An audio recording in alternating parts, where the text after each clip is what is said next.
Tourette's podcast is not a medical advice show. It's a show about experiences. In the course of that, we may talk about medications or therapies or stories from the doctor's office, but don't mistake any of that for medical advice or direction. It's not. Get that only from people or places licensed or certified to give it, not from a massively fun and action-packed podcast about our life experiences.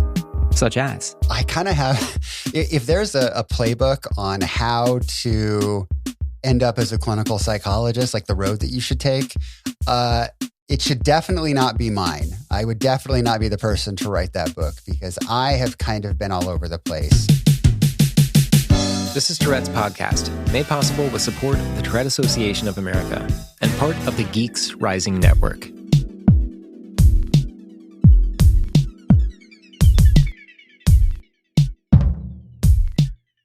Hey, it's Ben, and this is the Season 7 finale episode.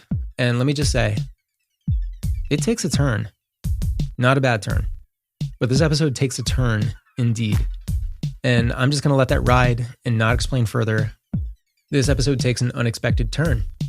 We're going to start off with our guest talking about Tourette science. And, well, okay, speaking of Tourette science, we're going to go over some things and review some things that have been happening lately in the Tourette sphere, or in Tourettistan, to quote past guest and good friend Jerry Gidner, and on social media. And yeah, just some important things to close this season with. But first, oh my God, thank you guys for the best wishes and photos you've sent me over you sent me photos of your pets or projects you've been working on or things you've been baking or just thoughts from your day. And I can't tell you how much I appreciate that. If you've heard the past few episodes, somewhere in there I've talked about the extra level challenges that I've had with my depression. Like a lot of you, I deal with major depressive disorder, and this is on top of everything else. And at times it's too big. At times it's just too big, and I need to retreat a little bit to deal with it. I think, or I hope in positive ways, but I have had to step back a couple times. What keeps things positive is this fortune of resources I have. People to talk to, things to try, good doctors, etc., which I know are things that not everybody has and should have.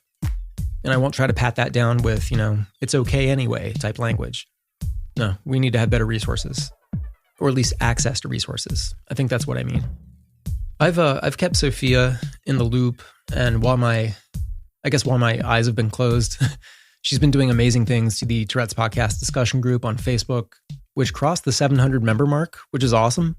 To get that many people active, so the podcast listening audience is, I'll just say, really big. It's a big audience. It's all over the world. And don't confuse that with a brag or pride. I am proud of it, but I'm bringing that up because, even if you have a big audience, it's often a passive audience. People who listen in the course of their day and, just think about the other podcasts you listen to. You listen to it, you get something out of it, but you're not really interacting with it in a direct way. Maybe you follow them on Twitter or something like that, but that's about it.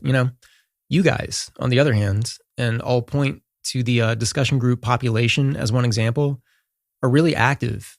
And that's been amazing. I know 700 members in a discussion group doesn't sound like, a big thing when you think about these podcasts that have, million plus downloads and things like that. But keep in mind, this is niche and it's not small. And 700, that represents just the people who are active with the discussion group. And that's awesome. You guys have been active. I get emails every day now about the podcast. Interesting questions, feedback, things that really make me think or reconsider things. One-on-one private conversations if needed. I can't always do that part of it, but the point is you're active. Tourette's podcast is not just me, it's everybody. It wouldn't work otherwise. This has been such an important season to me, being the 16th new episode of the season. And for real, this is a big one.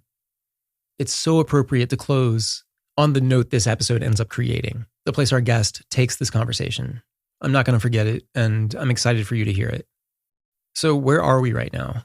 Where has season 7 brought us otherwise? So in 2020, and I guess more recently, in 2021, this became a conversation. This thing caught attention of, let's just say as it was framed, here's the narrative. Lots of young women showing up to the doctor with what looks like Tourette syndrome out of nowhere. No apparent previous direct signs of it. Again, at least not as reported. And suddenly they've all got Tourette syndrome. What's happening? So that's the setup. From different corners of the science community, certain conclusions were being looked at and spoken about, One of which is this ain't Tourette syndrome. This is functional tic-like behavior in a lot of what we're seeing, which may be influenced by the appeal of Tourette personalities on storytelling apps like TikTok, which has led people to say or think or suppose that these young women are just faking it for attention because they see it working for other people.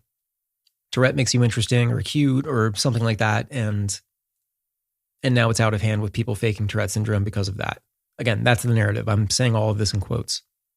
And then, on the other hand, maybe they're not faking it, but it's not Tourette. So that was one of the thoughts. So on episode 4 of this season, we had a pair of scientists on who were looking at this kind of conclusion or take on what's going on, and basically they laid out their case. That this seems to be an increase in functional tic-like behavior in young women, maybe tied to social media. That's where the episode went. That's what our guests had to say, and you guys didn't like that. Lots of feedback, lots of criticism, valid. And so we ran a response episode of sorts, I guess 2 of them, actually.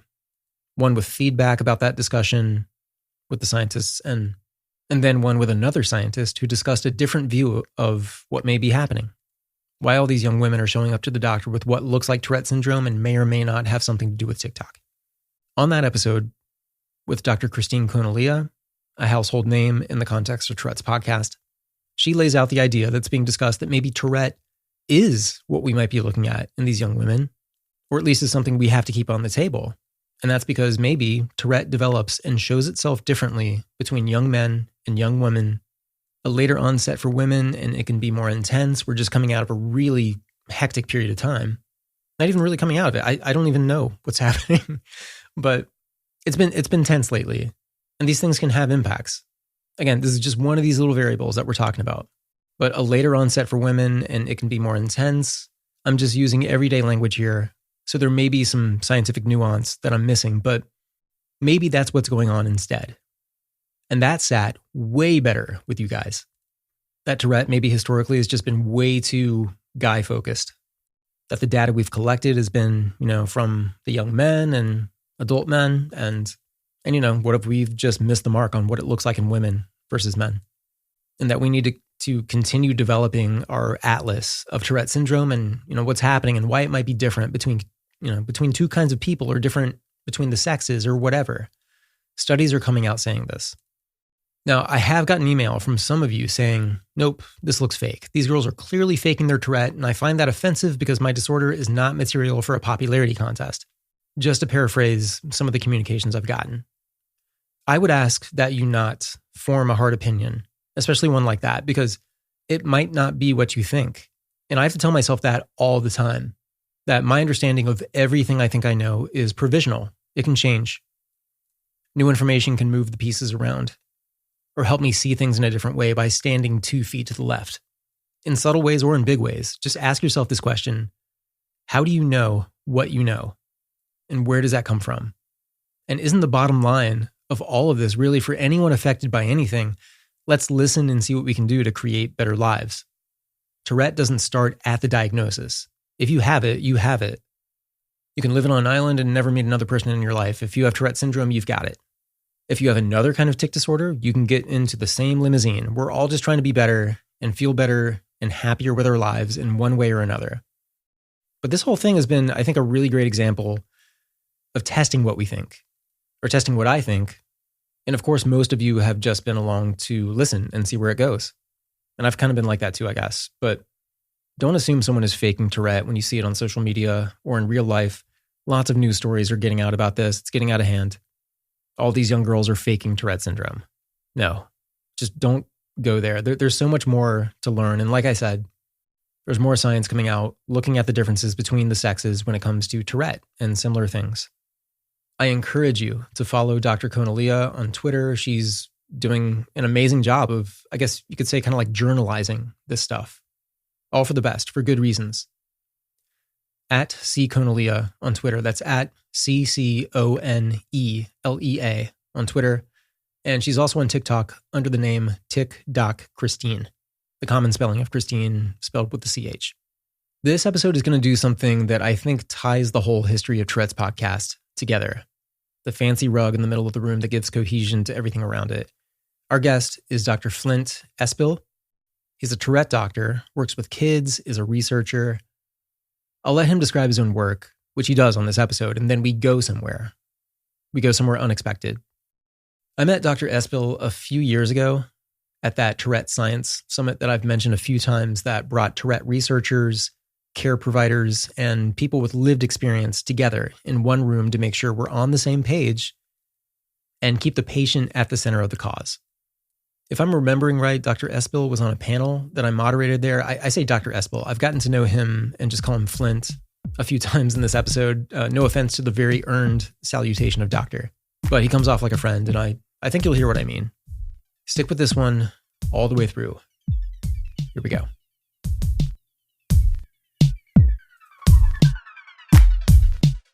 So my name is Flint Espil. I am a clinical psychologist and assistant professor of psychiatry. And I live in the southern part of the San Francisco Bay Area in California in the United States. It's good to talk to you again. You know, we were both involved in the that patient-inclusive Tourette Treatment Summit back in 2019. And it was great to be in a room with so much experience, you know, when it comes to this topic, and the goodwill there to make sure that patients, providers, and researchers are all on the same page, or at least, you know, understand what the mutual goals are so we can work unsiloed together. You know, it was called Treating Tourette Together. And so that's where I first met you and several others from the corners of science and treatment.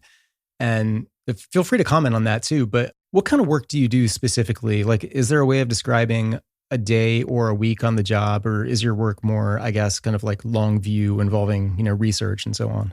It's a good question, Ben. In terms of the conference itself, the Treating Tourette Together, I will just quickly note that it was a blast. It was great to meet so many people and to have such a much needed nexus of researchers, you know, folks with Tourette or with tics, physicians, et cetera. It was a really nice gathering, and I'm glad that it happened. And kudos to the many folks who helped put that together.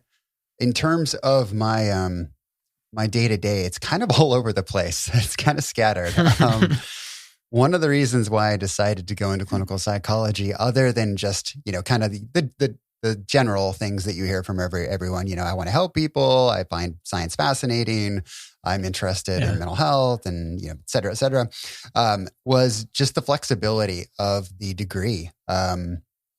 I am one of those people that doesn't like to do exactly the same thing over and over again. It kind of drives me crazy.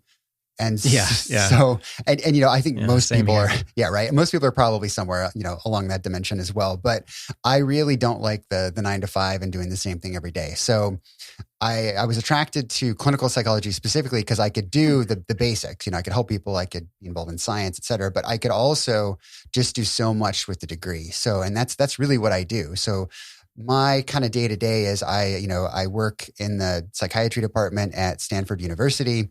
And I get to do a whole host of things, from teaching and training and supervising fellows and residents, to giving guest lectures in the department, to attending grand rounds and colloquia and learning about all kinds of really interesting scientific research that's being done in our department and then more generally at the university and around the nation. And I do a little bit of clinical work. I have a very small caseload of folks who I see at Stanford.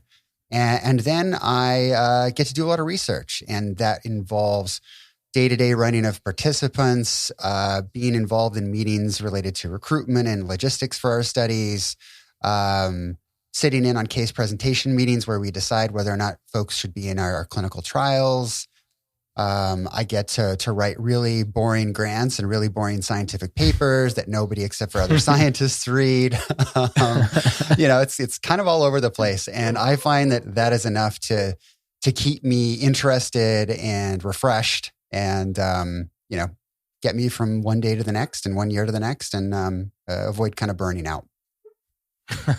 Well, is it frustrating with regard to the audience size when you put so much work into a paper? I mean, or is there a way to maybe even, like, how does it get to a bigger audience, maybe people in the Tourette community, and, you know, just in terms of attracting more attention to the work you do?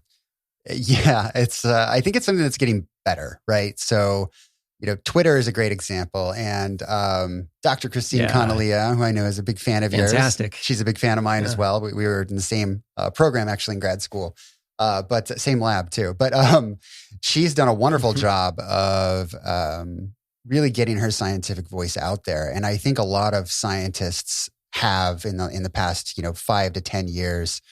One of my friends is a really talented urologist who works out east, and he had mentioned Twitter to me, maybe about 6 or 7 years ago, and that I should be posting on Twitter and posting my own scientific updates. And I kind of rolled my eyes, and I was like, nobody cares about that.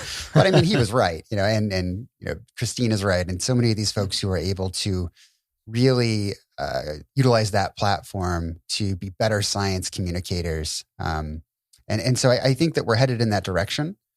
Because I mean, I usually say it a little tongue in cheek, really boring papers that nobody except for other scientists read, but that really is the truth. Unless you are hardcore interested or passionate about something specifically, you're typically not going to try to get behind a paywall of a scientific journal to find a specific paper that's written in a very complicated and overly abstruse diction, right? It's just scientific writing is ridiculous. But it has to be simple and straightforward for a reason. So I poke fun at it, but it certainly serves its purpose, but it's not written for a public audience is the problem. And so then we have journalists and other science communicators who have to sort of translate those results and make them more accessible. And sometimes the details get lost in translation. And so you might have... I've seen that where sometimes say the headline is something like by the time it makes it to say the newspaper, sometimes the headline is something focused on something the report doesn't even say. Like there is a lot that gets lost in translation when it gets to, just kind of out to the public when it comes to using, more colloquial language and stuff like that. I mean, do you see that, or do you find that to be true? Yeah, absolutely. And I by no means am out to castigate or, admonish scientific communicators, because it's a really important position. And I'm really grateful that they, are able to fill that role, because we as scientists have been very sort of myopic or short-sighted and haven't thought so much about the dissemination piece, historically at least, of our findings and how to translate those. But I will say that what typically happens when this is problematic is that folks will read the discussion section of a scientific paper where the authors talk about the generalizability of the results and why it's important, why you should care.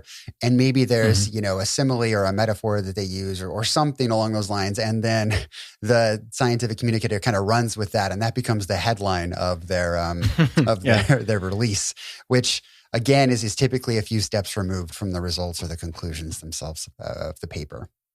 What kind of research have you, is there a specific area? I know you like to kind of, keep different opportunities in front of you, but, where have you kind of gravitated? Yeah, absolutely. So in terms of the research topics, ideas, opportunities, those can certainly vary, but typically people, at least in clinical psychology, tend to specialize, right? And so just like in medicine, you have doctors who are specialists. They spend a lot of their time in residency and fellowship studying that area and narrowing their knowledge or the depth of their knowledge. But my background is absolutely in Tourette, tics, body-focused repetitive behaviors and OCD, I would say, where that's where I've done the majority of my research and my clinical work, at least in graduate school and beyond. And certainly we get larger training in things like anxiety and depression, et cetera. So I know how to treat anxiety, and it's not all that different from treating OCD, for example.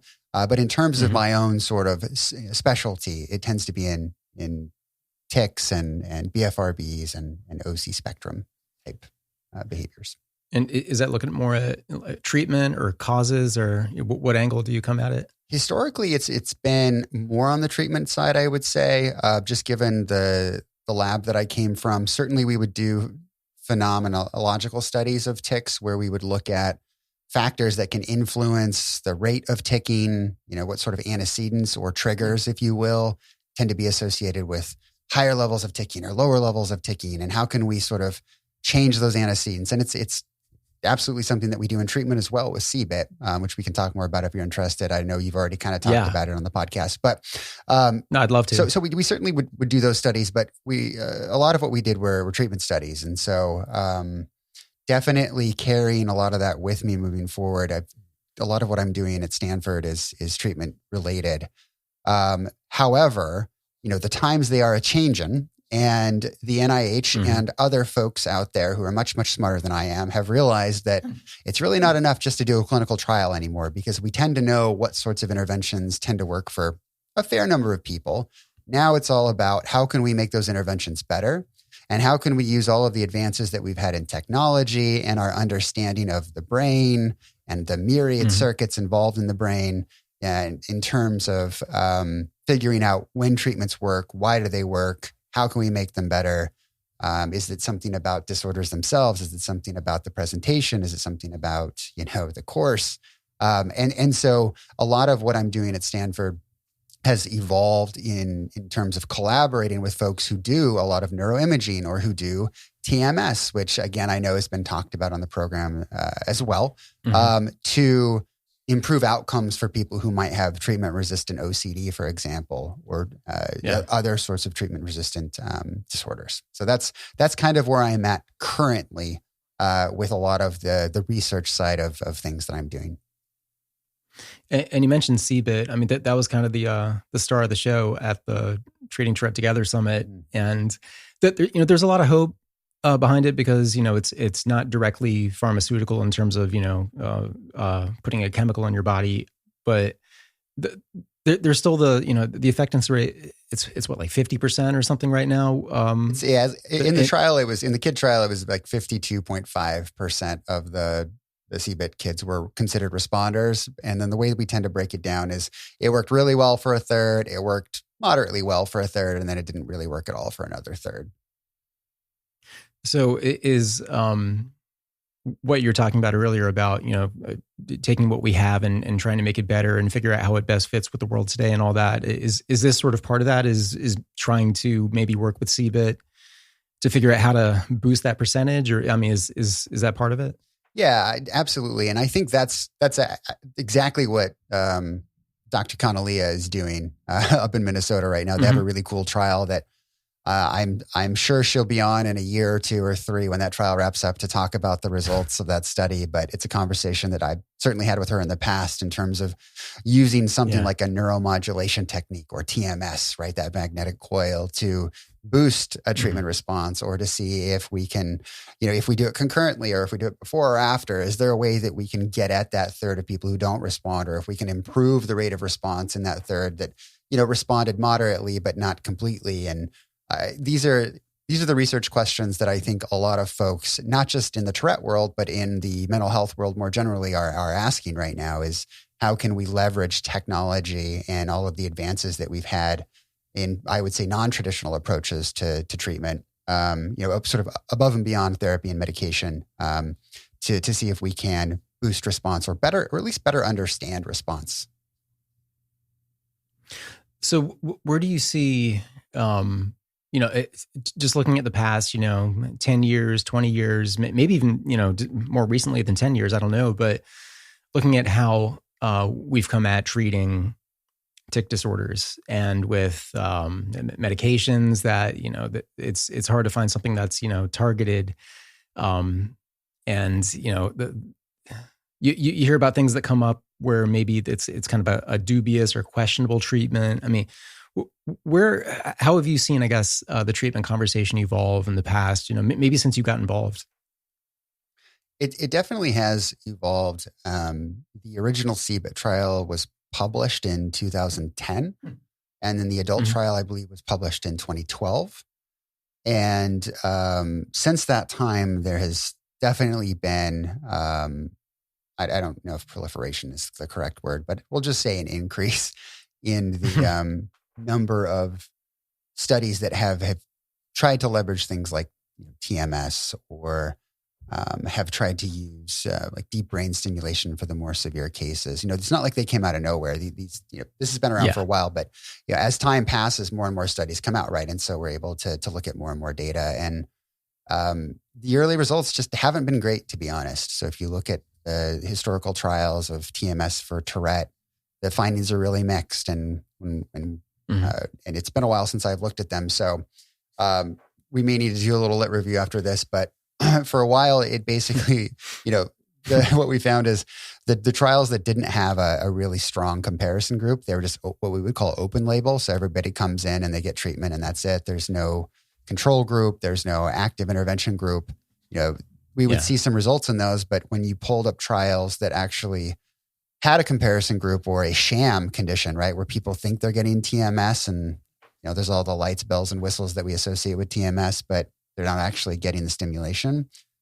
We didn't tend to see great results in those studies. And so there's certainly been a lot of questions about, are we targeting in the right place? Are we, targeting at a sufficient intensity? There's so many variables that can be manipulated in these. And I think that researchers are getting better at it. And I think that there were some good data that Christine and her group obviously had to get the grant and do their trial. So I'm really excited to see where things go, I would say, in the next 5 to 10 years, because there certainly has been a big change in the last 10 years. And I think we can definitely say with fair certainty that Cbit tends to work really well for a lot of people who do it, but it doesn't work for everyone. And we need to figure out how we can make it better, how we can figure out for whom it will work, or what other options we might be able to get people if, Cbit or meds or some of these more traditional approaches, which is insane to think about Cbit as a traditional approach. Time flies, I guess. But I think that's where things are headed.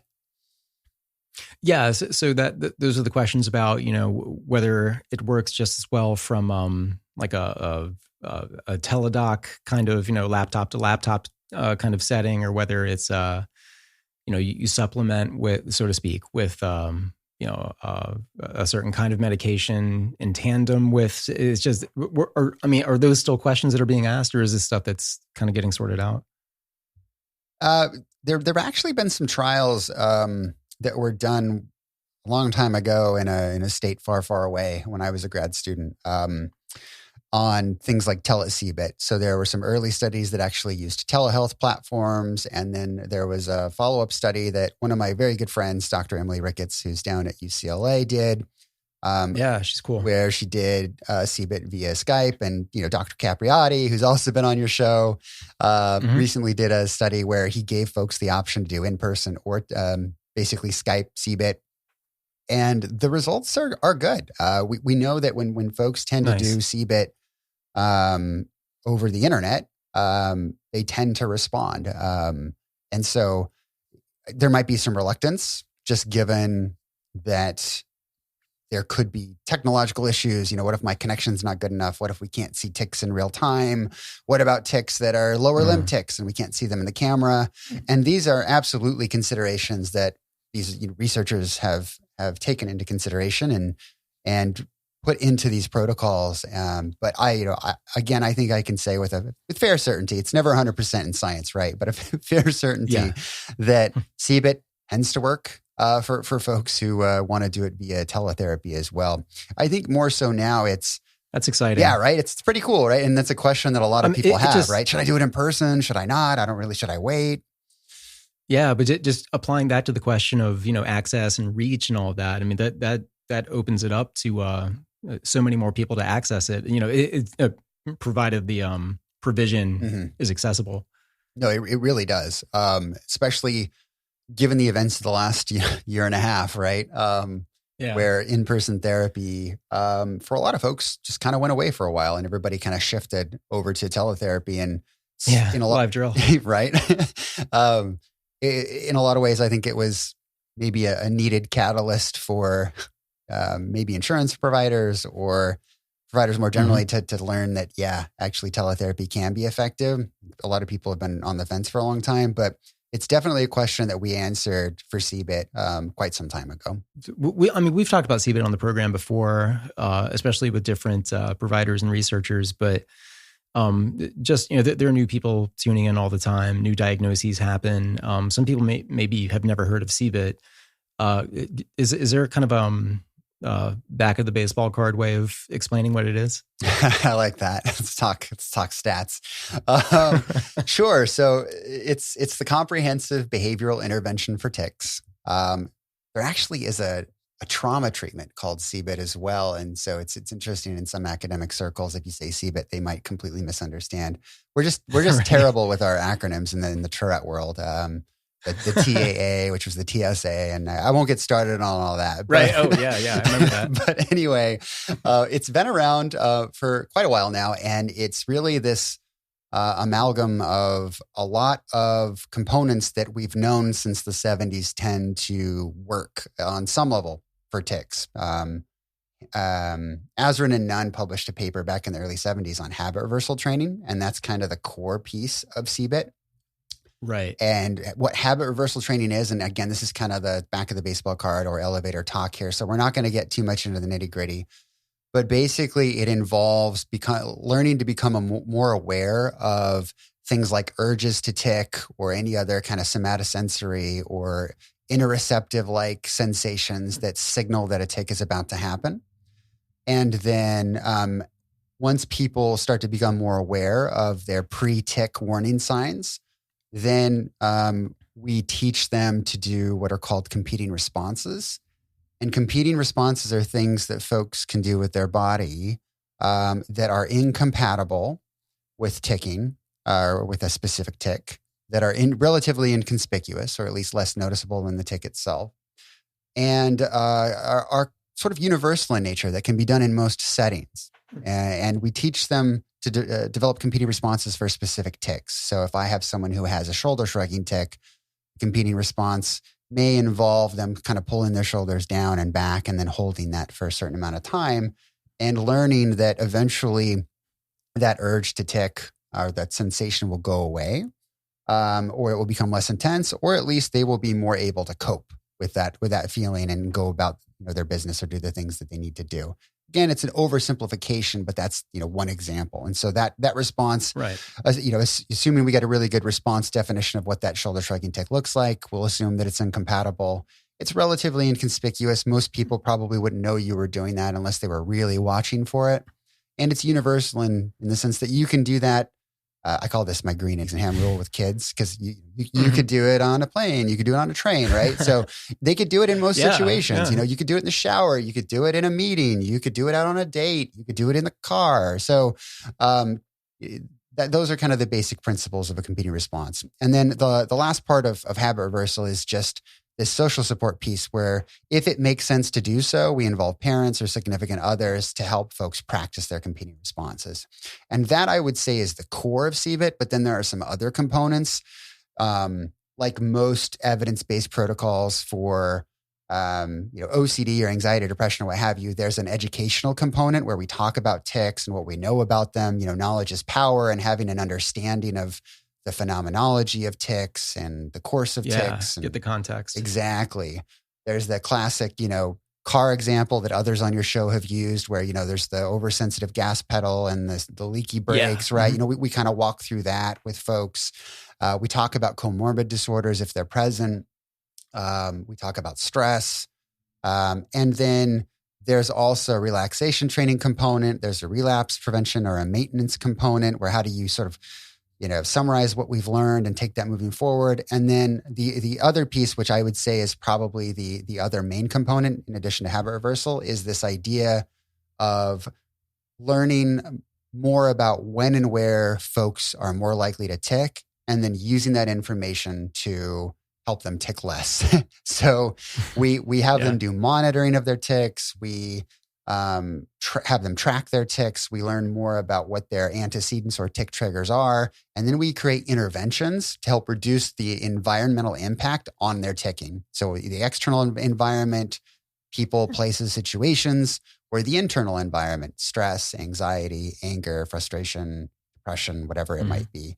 And so we kind of come at it from a lot of different angles. The standard protocol is 8 sessions over 10 weeks. And sometimes that can go a little quicker, and sometimes it goes a little longer, depending on the person and the nature of their ticking. And that's really it. Yeah, thank you. And I'm glad we went over that just because it's such I guess a repeatedly used word in Tourette literature and what we're looking at and questions I get too. Just have I heard of this? I'm like, yeah, I hear some links. There's a lot on it now, and this is I just feel like the existence of it is hopeful, especially with the amount of work going on with it to try to enhance the success rate, but just with the amount of gripes that the community has about pharmaceuticals and medication and side effects and things like that, this is being a non-pharmaceutical approach is a really, really cool and encouraging thing to have in the toolbox and as a frontline treatment, which is, do I have that right? This was suggested as a frontline treatment, wasn't it? Yeah. And I think it's important to kind of note who suggested it, right? So right. The American Academy of Neurology in their guidelines in 2019 recommended it as a first-line treatment, but they're not the only ones. I mean, other associations have too. So, for example, the American Association of Child and Adolescent Psychiatry Practice Parameters noted as a first-line treatment. The Canadian Guidelines for Evidence-Based Treatment of Tic Disorders noted. The European Tourette Syndrome and Treatment Guidelines noted, so it's been noted as a first line or as a recommended treatment for a while now. But when the American Academy of Neurology, which is run by the medical community, comes out and recommends something that's a non-pharmacological intervention, it's a big deal. It really is, and for good reason, because it does work for a lot of people. Again, it has its limitations, and it's important to acknowledge those. But it's absolutely something that I would recommend. A niece or a nephew, or if a friend of mine had tics and they hadn't tried it and it made sense to do it, to absolutely, give it a shot. There are obviously certain situations where you may want people to try something that might be a little more fast acting. So if they had any tics that were really violent or, put them at risk for physical injury, then we might recommend they go see their primary care physician or psychiatrist and perhaps try some fast acting medications first. It's not my job to do that, though. Fortunately, I'm a psychologist, so I don't have to worry about medications. And legally, I'm not supposed to anyway. But in terms of Cbit, it really is recommended for a fair number of people, or most people, I should say, as a first-line intervention. I don't want you to talk beyond what you feel comfortable talking about. Right. I am not telling you whether or not you should be on meds or not. Talk to your doctor. Talk to your doctor. Oh, God.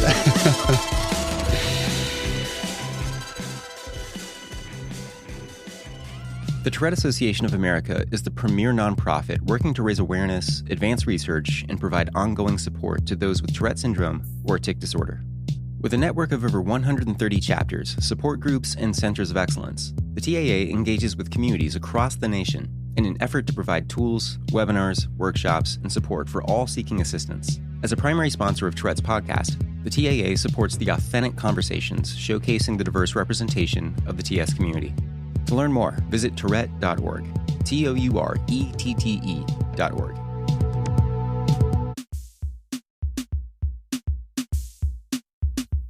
Well, I want to shift gears a little bit and learn about what brought you into this kind of work. Again, you said you like the options, and there's a lot to explore with it. But what kind of drew your eyes to the world of tic disorders to begin with? Oh, good question. I kind of have, if there's a playbook on how to end up as a clinical psychologist, like the road that you should take, it should definitely not be mine. I would definitely not be the person to write that book, because I have kind of been all over the place, which I think is consistent with what I mentioned earlier about not wanting to do the same thing all the time. But yeah, I've lived many lives since I graduated from high school, and from working in computers to working in the mountains to retail to you name it. And I was in school for way too long, and longer than I needed to be, and eventually got here. But I would say that there have been some key milestones along the way. And I think it started with me just wanting to do something in the helping profession. When I was in high school, I was really fascinated with psychology, loved the subject matter. I did well in school, but never really cared enough to be a go-getter. And apply for internships and all the extracurricular and volunteering work. And, I got mostly A's and some B's, and it was fine. And I just, didn't study a whole lot and kind of coasted through high school. But then when I got out of high school, didn't really have a lot of college options. So by that, I mean, I didn't really apply to colleges. So I kind of hung out in my hometown and went to community college and volunteered. I worked in a group home for kids, kids who were kind of, in between legal situations. Maybe they've been taken out of their home because their parents were violent or in jail or on substances or in treatment themselves. Mm-hmm. And so I worked as kind of your counselor, / staff member who makes sure that the kids are doing what they're supposed to do and going from activities and so on and so forth. And I really liked it. Mm-hmm. And once I kind of got my act together and figured out where I was going to go in terms of a 4-year institution, I sought out opportunities there as well. And so I majored in psychology. I volunteered for a suicide hotline. I got active in psychological organizations. I did, volunteered as an RA in labs and started on the path that most people who have their act together start on from freshman year. And then as my long stint in undergrad was waning, I decided that I wanted to go to graduate school and I wanted to do clinical psychology because I like the flexibility. I wanted to work with kids if I could, and I wanted to do something that was behaviorally focused because that's one takeaway from my classes that I really appreciated was this idea of behavioral psychology and understanding behavior and predicting and controlling behavior and using the learning principles to help folks. So I applied for a master's program first, and I did that. And so I went to school for 2 years, had a great cohort. And while I was there, got wrapped up in behavioral psychology on sort of the health psychology spectrum. So, the behaviors that are involved in healthy versus unhealthy choices and so on and so forth. And high risk behaviors and so on and so forth. I don't really want to go too much on a tangent here, but let's just say I did some work in health psychology, behavioral health psychology, or behavioral medicine for a little while. And that led to my decision to apply to certain PhD programs. And so I ended up in the great state of Wisconsin, which I am a big fan of. And I will just plug Wisconsin and say, if you ever have the opportunity to visit Milwaukee or Madison, you should just go in the summer. Madison's cool. Yes. Very cool. Just go in the summer. That's all I will say. That's when I went. Good. You got to go to Milwaukee next, Ben. It's a great city. It's on my list. But anyway, so I started there in a lab and I was continuing this behavioral medicine path and, working under an advisor, and things were going well, but I just wasn't very happy and, starting to feel a little burnt out given that I was already on a pretty long road. And, I ended up in our second year in the program, you do assessments on a specialty clinic team. And the clinic team that I ended up getting assigned to was the Tourette and body focused repetitive behavior team that was led by Doug Woods, Dr. Doug Woods. Who is Christine Connolly, Dr. Connolly's advisor, who was Dr. Capriati's advisor, who's Dr. Ricketts' advisor. There's like this family line of researchers. You can kind of trace your origins back to these key figures, right? Yeah, he's a hub. Yeah, he definitely is. He's a machine. But I was on his team and I was doing assessments with kids who had tics or who pulled their hair or picked their skin. I maybe had some OCD, and I just really enjoyed it. And it sort of rekindled that old interest, that I had in high school, where I knew I wanted to work with kids, and I'd kind of strayed from that a little bit. And I just really, really, really enjoyed it. And at the end of my second year, I had a conversation with Dr. Woods, and he let me switch labs. And so I switched into his lab, and my interests had changed. And so I think they'd changed for the better. And I continued to work in his lab through my PhD program. And the rest is history. Are there any kind of, I guess, lingering curiosities or mysteries, or I'm sure there's a million of them, but is there something that keeps you up at night regarding Tourette and questions you have about it?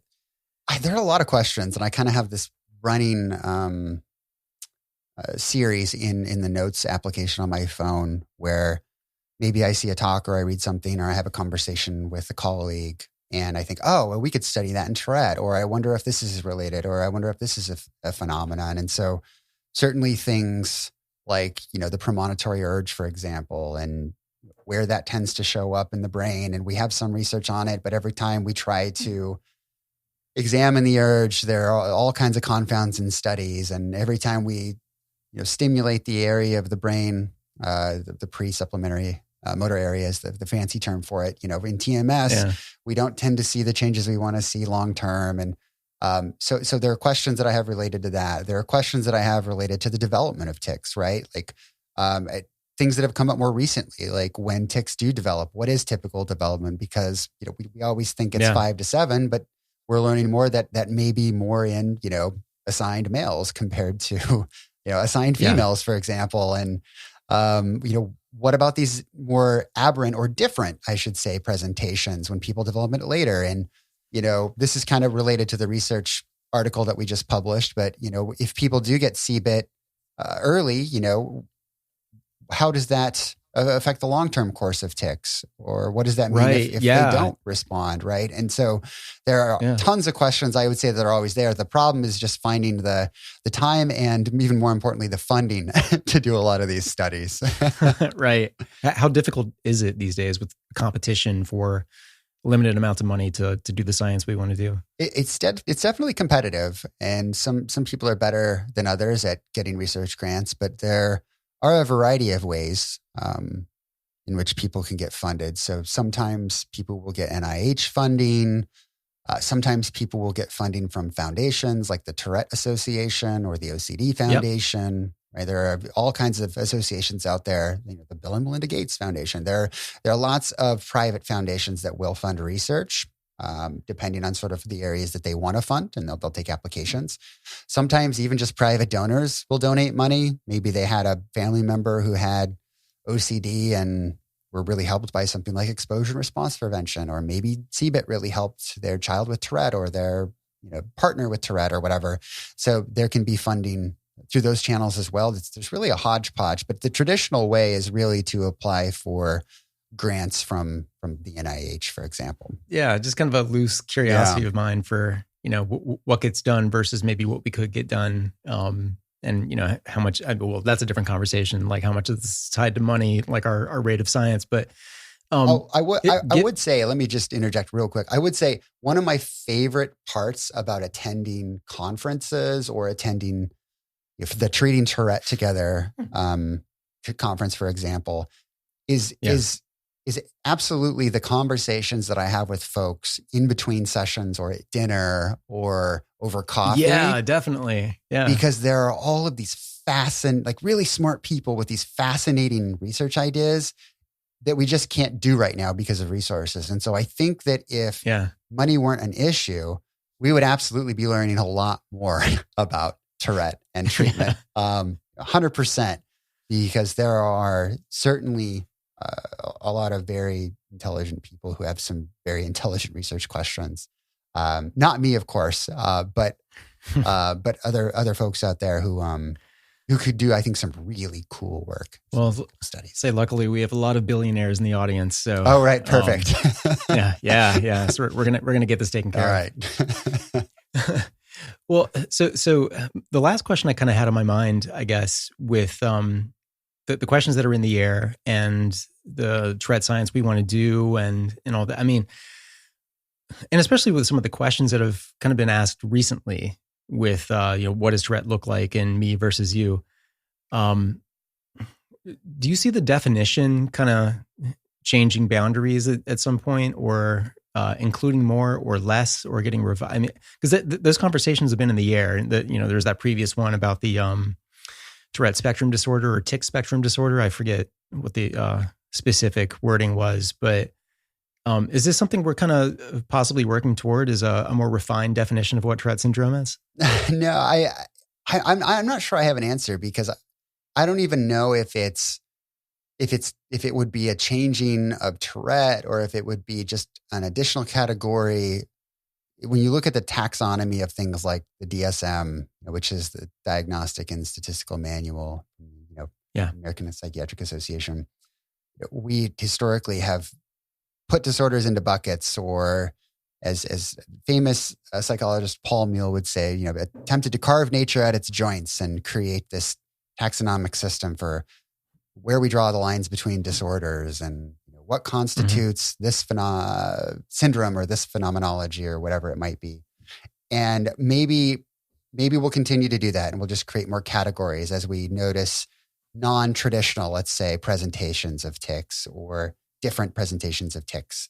Maybe we'll change the definition. I don't know. I mean, it's a good question, and sometimes folks are really stubborn about names and nomenclature, and sometimes people are more open-minded. Certainly, there have been a fair number of changes over the years, but I'm not sure. I think that there have been a lot of questions in the past year, at least, that I've noticed. You've talked about some of these here on the podcast, and I feel like I'm an active audience member with my popcorn, kind of watching things play out, and I'm fascinated and interested, and I'm not sure where things are going to go. But in the end, I think my primary criterion is what's actually going to be helpful for people, and if we change things in a way that is ultimately helpful for people, then I am totes on board, right?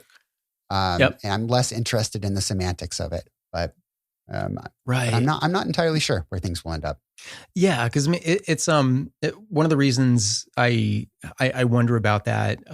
I guess beyond the recent conversations too, is sometimes when it comes to neurological disabilities and it may be kind of how they're cast, and even what different advocacy groups say about them, and what do the patients think about the advocacy groups who do the work on their behalf. And, there's some different narratives when it comes to, or I will say there were assumed different narratives that science is, misunderstanding it, and they're just looking for a cure. We want to be accepted. We have different interests. And I don't really think that's, I don't know, maybe that was true once upon a time or something, but I just don't really see that. Like all of the science that I've seen from the scientists I've been talking to, for the most part, kind of said what you say about like the end goal is, wellness in life. And, if it's like, what's going to help you? What's going to help you be happy with your Tourette? If acceptance is the key, like how are you going to live with it? And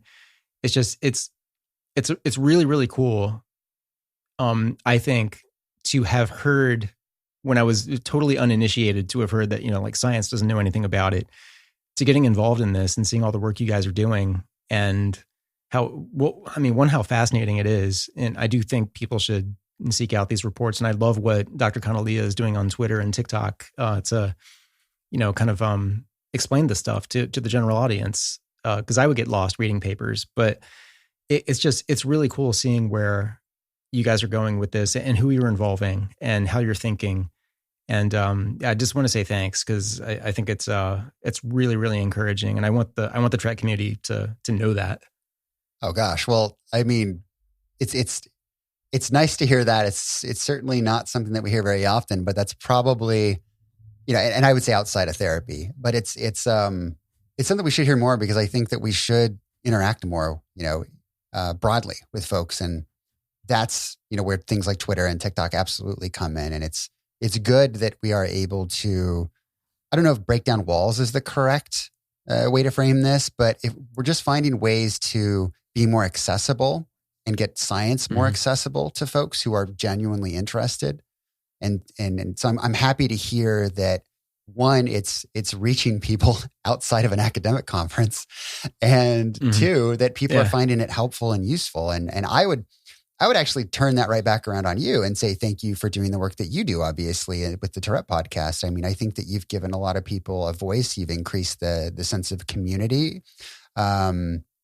And there have been a variety of, I would say, validating conversations that you've had with folks on your show. Certainly as someone who has Tourette myself, I've absolutely appreciated some of the narratives that you've had with many of your guests. So I think it's been helpful. And I think that there's power in that.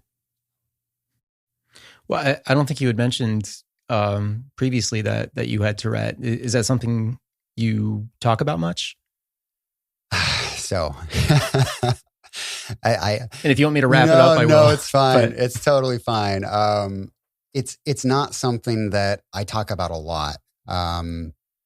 And historically, that's been for two reasons. The first reason is one that I think a lot of people can empathize with, and that's just history, right? Having it growing up, having to hide it, having, always having a little social anxiety as well. And so when those two powers combined, talking about your struggles is certainly not something that, I tended to want to do or be open to doing. And so as I moved, I was never diagnosed and never saw a neurologist or anything as a kid. I was pretty good at camouflaging it or, hiding it, making it look like other movements. Yep. You know the drill. Your listeners know the drill, right?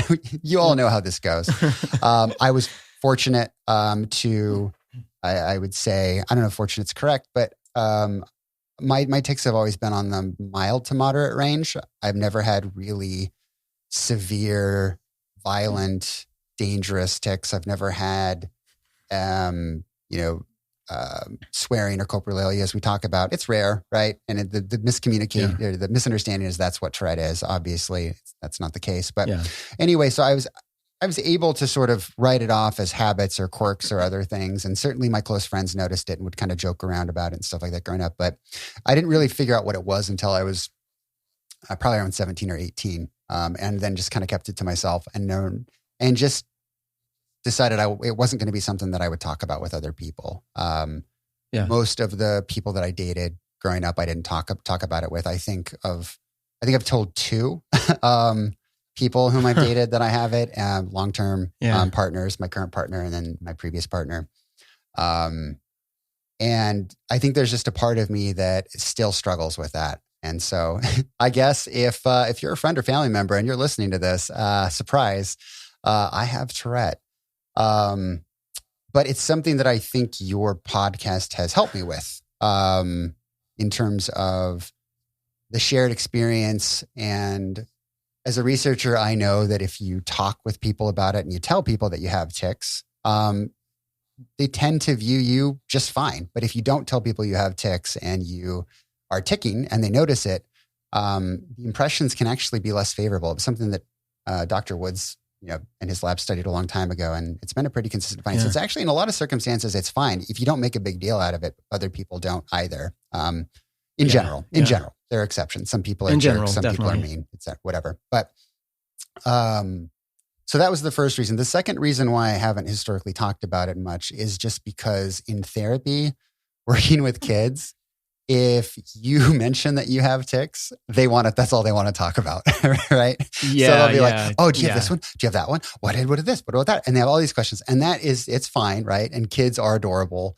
but it can totally derail a session and requires a lot of redirection. Yeah. And so if they sense, ask me, I won't lie. I will say, yeah, I have Tourette. And if they say, oh my gosh, and they want to go down that road, I will just say, those are really good questions.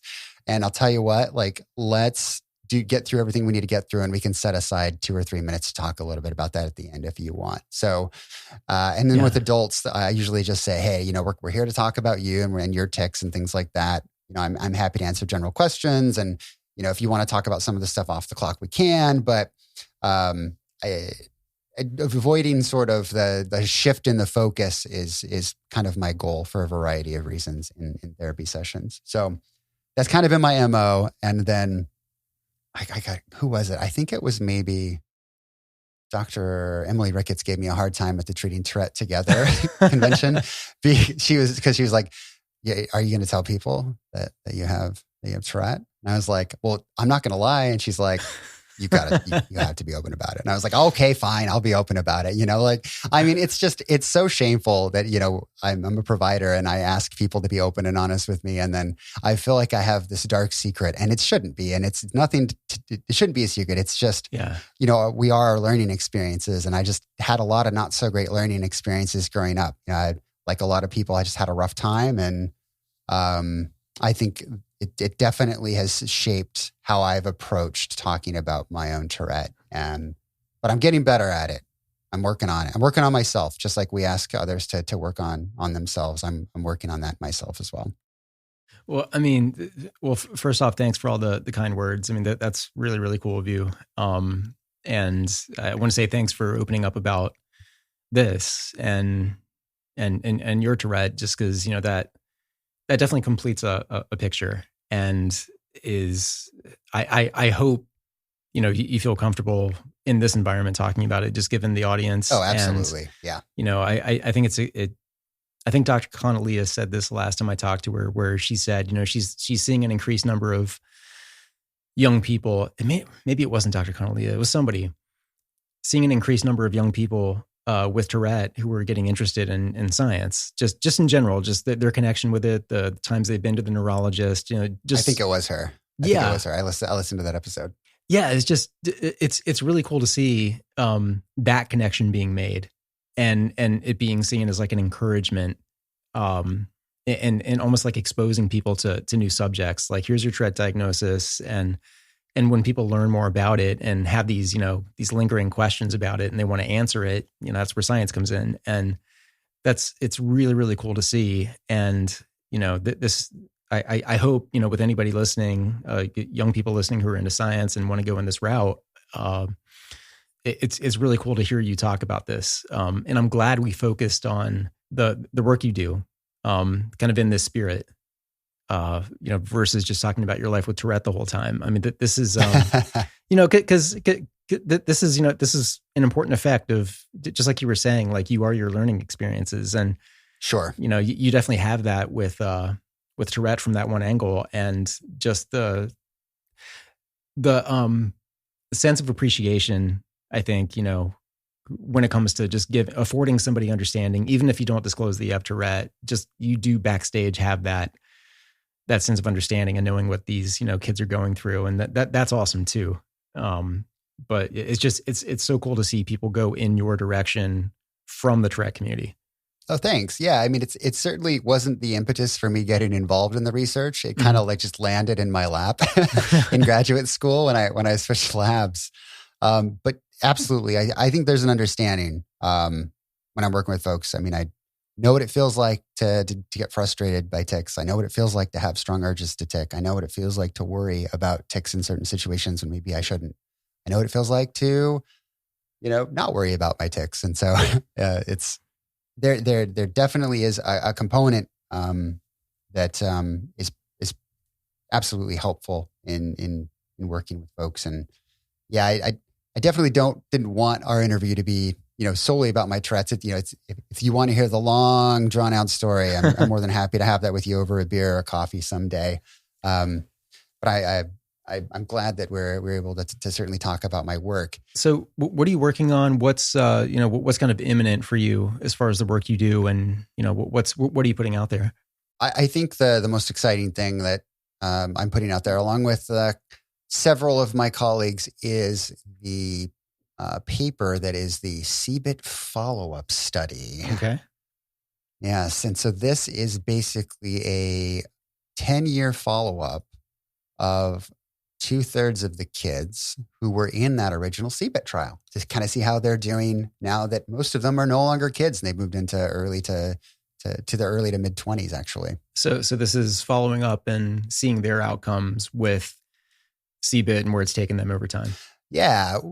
One of the things that I realized when I was in graduate school is that there aren't a lot of long-term follow-up studies of Cbit or behavior therapy for tics more generally. If you actually looked at the literature, I think adult studies would typically follow people for up to 6 months. And then I think in the studies of youth or kids, adolescents with tics, it was maybe up to about a year. Mm-hmm. But we really didn't have a good sense of how long improvement lasted, or if Cbit actually even changed the course of tics for kids.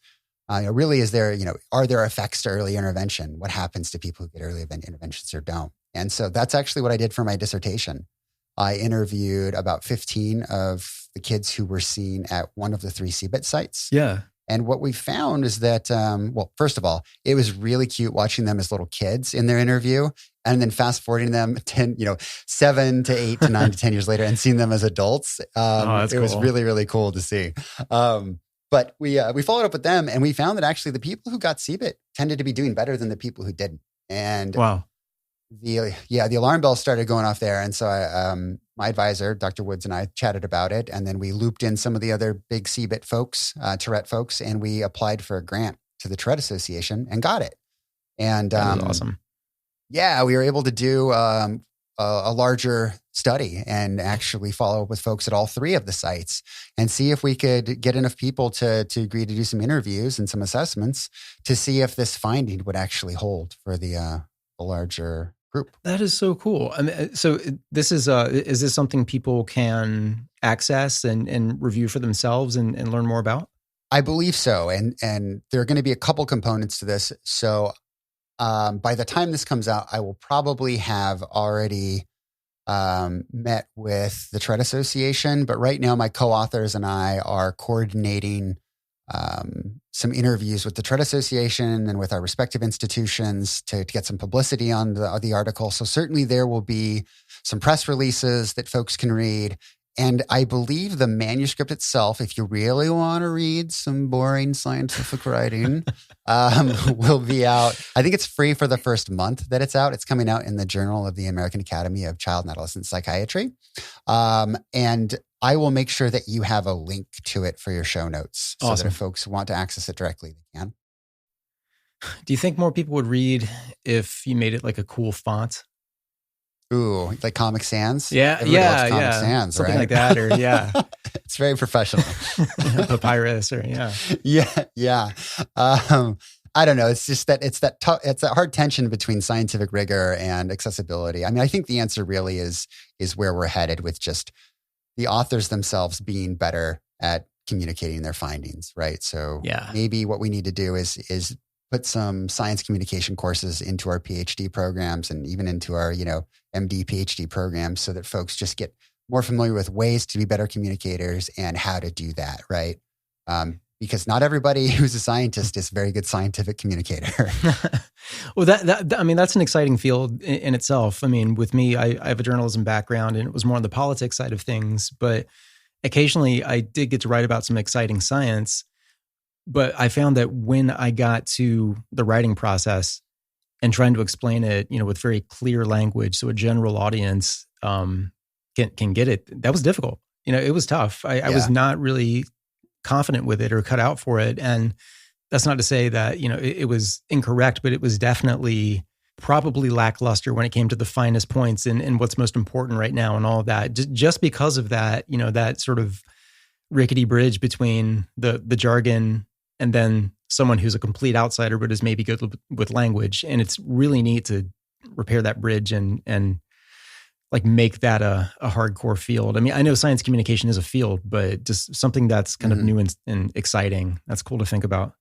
Yeah. I mean, even with this manuscript, I had to write up sort of the quote unquote layperson summary. And I struggled with it. I was like, oh, how do I talk about these findings in a way that would make sense, and how do I avoid acronyms or jargon? And maybe I'm just a really bad science communicator, but I definitely struggled with it when I had to write up the summary of the results. Well, where can we find more about you?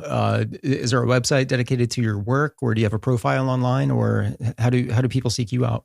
So I do have a Twitter account. I finally started one, and it's at Espil PhD. I believe this is how freshly minted this Twitter account is. Yeah, it's like getting a new phone number. Yeah, I'm like, wait a minute, what is it again? So Espil PhD, and then I started an Instagram profile as well that's supposed to be a little more professional, where I'm hoping to start posting just little blurbs or factoids about Tourette or about treatment periodically, and that is TikDoctor. So you can find me there on Instagram. And in the next couple of months, I'll be ramping up more and more content. Certainly by no means am wanting to compete with Dr. Connellia, but just be another voice out there, get more content out there. And so folks can find me there, ask me questions, interact with me. More the merrier. That's awesome. Yes. Yeah. Well, I'm out of questions. This has been so much fun talking with you, and I know we'll be keeping in touch with the work that goes on in the future. So that's exciting too. Sounds great. Yeah, thanks for having me. This was a lot of fun, and it's glad to chat a little more with you.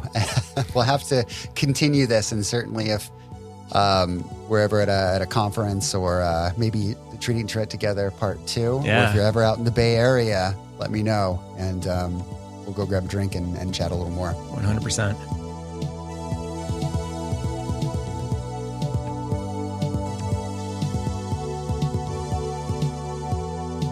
Thanks so much to Dr. Flint Espil for being such an amazing and open and honest guest. The education, the lived experience, I couldn't imagine a better way to close season 7. Thank you to everyone who's been there and to the people who are just finding the podcast. More all the time. Flint, for real, thank you. I want to thank the Tourette Association of America online at tourette.org for making this podcast possible. They are the hard fuel for this. And I ask that you check out the stuff they've been working on and have available to you. You know, there's the viewpoint of, like there aren't any resources for adults with Tourette. It's only about the kids, which, I feel like may have been true at some point, but it's not now. Like I feel represented by the programming they've been putting together and their interest in telling the story for any walk of life or identity. And if you feel like you don't feel like you're part of that picture, they totally want to listen. I feel represented and I hope you do too. And if you don't, let's get there. Life is tough. It's been a demolition derby lately with me and my depression, but I feel supported, of course, by all of you.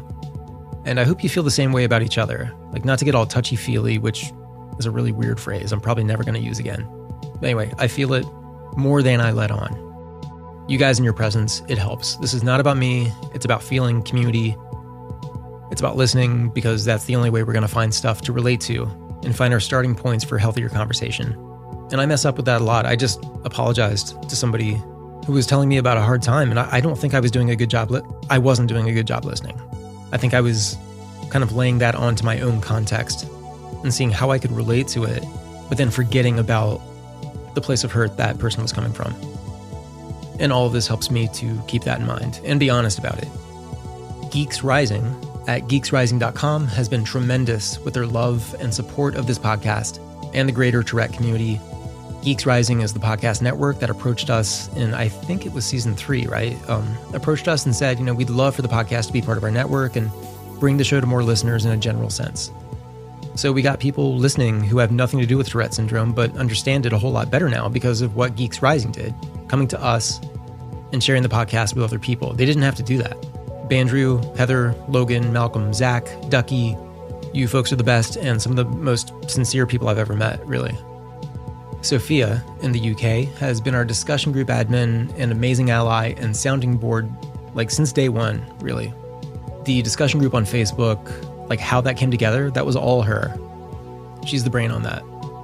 She's really the other half of Tourette's podcast from an operational standpoint and on a personal level as well. Sophia is one of the best people I've ever met, easily, and I don't want her importance to this whole thing to feel underplayed or too subtle. Her presence has been as important as anything. Thank you, Sophia. This has just been, I think, such a powerful season to me, and I hope to you too. Tourette'sPodcast@gmail.com is where you can get me, or through the contact portal at Tourette'sPodcast.com. Join the Tourette's Podcast discussion group, and we will cruise past the 1,000-member mark before you know it. Keep in touch. Thanks, everyone. This is Ben.